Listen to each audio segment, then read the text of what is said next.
Hello everyone, আশা করি তোমরা সবাই ভীষণ ভালো আছো। আমিও খুব ভালো আছি। মনমন্দির হোটেলের আরো একটি নতুন ব্লগে সকলকে জানাই অনেক ভালোবাসা, অনেক ওয়েলকাম। আজকের সকালটা মা সর্বমঙ্গলা বাড়িতে পুজো দিয়ে শুরু করলাম। একটি বিশেষ কারণ আছে যে কারণে পুজোটা দিতে গেছি, তোমাদের সাথে সবটাই শেয়ার করব। তো এই দেখো, এই হচ্ছে আমাদের মা মঙ্গলার বাড়ি। আমি সকাল সকাল পুজো দিয়ে এইখানে বেরোলাম, আর আমি বলছিলাম খুব ভালো করে পুজোটা দিয়েছি, মন্ত্র পড়ে আমি পুজোটা দিয়েছিলাম। আর এই দাদা, সকালবেলা এই দাদার কাছ থেকেই পুজোটা কিনেছিলাম, পুজোর ডালাটা। তো উনি আমাকে চিনতে পেরেছেন, বলছে আপনি মুনমুন্দি। তাই ওনার সাথে একটু গল্প করে এই যে চলে এলাম পুজো দিতে। আর যে বিশেষ কারণে আজকে পুজো দিতে এসেছি সেটা তোমাদের সাথে শেয়ার করি। ভিডিওটা অনেকদিন আগের, আমার জন্মদিনের সকাল। তাই প্রতিবারের মতো এবারও আমি জন্মদিনের সকালটা পুজো দিয়েই শুরু করেছি। আজকে তোমাদের সাথে আরো বিশেষ কিছু কথা আমি শেয়ার করব। অনেকেই আমার ভিডিওতে অনেক রকম কমেন্ট করো, অনেকে ভালো পজিটিভ কমেন্ট করো, আবার অনেকে নেগেটিভ কমেন্ট করো। যাদের নেগেটিভ কমেন্ট করছো তাদের কথাটা না বললেই নয়, তাও একবার বলছি আমি।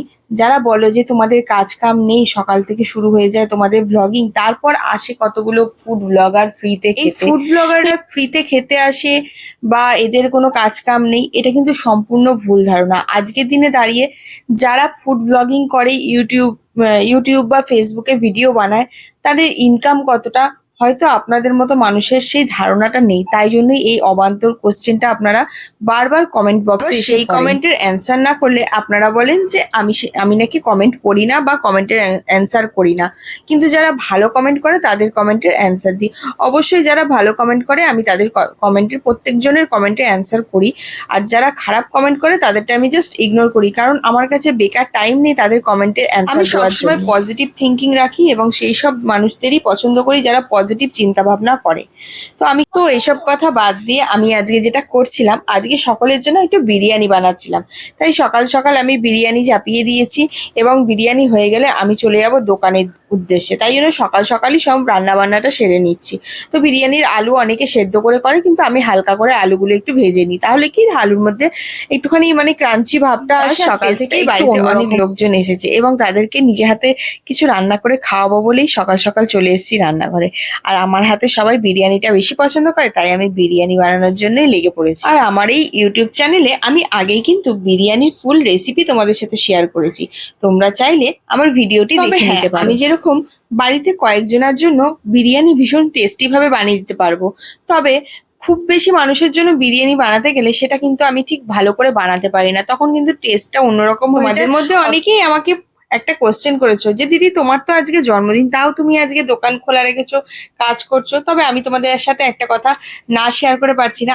আমার কাছে সব থেকে আনন্দের যে বিষয়টা সেটা হচ্ছে আমার দোকান খোলা থাকলে আমি দোকানে গিয়ে সবাইকে যখন খাবারটা নিজে হাতে সার্ভ করি, আমার কাছে সব থেকে খুশির আনন্দের বিষয় হচ্ছে সেটা। এর থেকে বড় কিছু আমার কাছে, মানে আমার জীবনে এর থেকে বড় কিছু খুশি হতে পারে না। আর ঠিক এই কারণেই আমি কিন্তু চলে গেছিলাম আজকে দোকানে। আর সারা দিন আমার এত ভালো গেছে, এত খুশি, এত আনন্দ করে কাটিয়েছি যে তোমাদেরকে কি বলবো, বলে বোঝাতে পারবো না। আর এই বৃষ্টির ওয়েদার, সারাদিন ভালো, কিন্তু দুপুর হলেই শুধু বৃষ্টি নেমে যাচ্ছে। তাই কিছুজন মানুষ আমার দোকানে আটকে বসেছিল, যাতে খাওয়া হয়ে গেলেও তারা বাড়ি যেতে পারছিল না এই বৃষ্টির জন্য। তো আজকের ভিডিওটা তোমাদের কেমন লাগলো কমেন্ট করে অবশ্যই জানিও। যদি ভালো লাগে তাহলে অবশ্যই, যারা এখনো পেজটি ফলো করনি বা সাবস্ক্রাইব করনি, অবশ্যই সাবস্ক্রাইব করে দিও। আর পারলে ভিডিওটা একটু সবার সাথে শেয়ার করে দিও। থ্যাংক ইউ আমার পুরো ভিডিও দেখার জন্য। খুব শিগগিরই আসছি বর্ষার সুন্দরবনের বিভিন্ন দৃশ্য এবং ইলিশ উৎসবের ভিডিও নিয়ে। সবাই তাই আর দেরি না করে চটপট চ্যানেলটি একটা সাবস্ক্রাইব করে ফলো করে দিও। আর ভিডিওটি ভালো লাগলে অবশ্যই শেয়ার করে দিও, একটা কমেন্টও করে দিও। টাটা।